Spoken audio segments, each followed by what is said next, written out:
Memory Not Found, Chapter 2, continued. The static had quieted, but only for a moment. Somewhere beyond the flickering horizon, the skyline rippled like it had been printed on water. Buildings bent in place, like tall shadows remembering the wind. What remained of the sky above them was more suggestion than substance. Fragmented pixels frozen in a soft blue scream. He walked, though he no longer remembered why. His name was missing again. That wasn't new. Each step seemed to erase more than it revealed.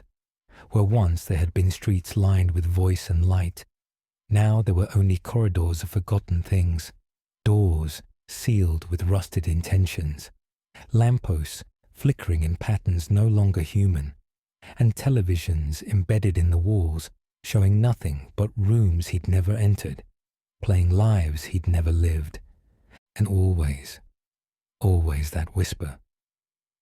You were here once.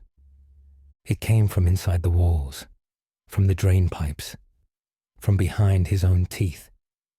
He pressed his hand against the side of a half-collapsed payphone.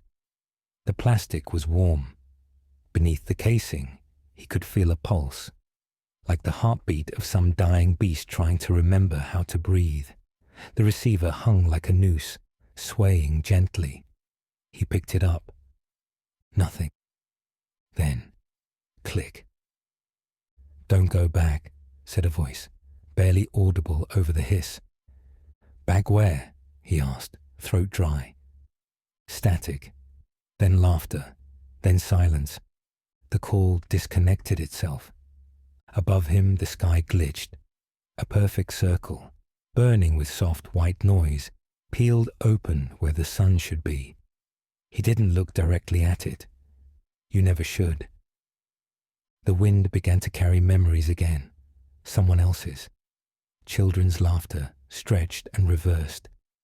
A lullaby sung through a fan. A scream that tried to end but didn't know how.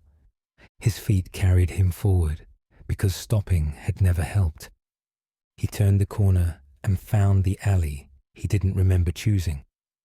It was filled with mirrors, hundreds of them, none reflecting him. Each one showed a different version of the alley. One filled with flowers, one submerged underwater, one on fire, one covered in ice. In one, a woman stood where he stood now, staring back at him with eyes that flickered like dying stars. Her mouth didn't move, but the words reached him anyway. You failed us. I don't know who I am, he whispered. Exactly. The mirrors shattered in unison, but made no sound. From the dust, a shape rose. Not a person, not a thing. Just presence.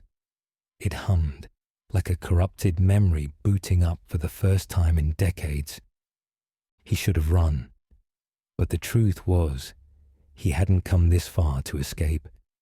He came to remember, even if it killed what was left of him.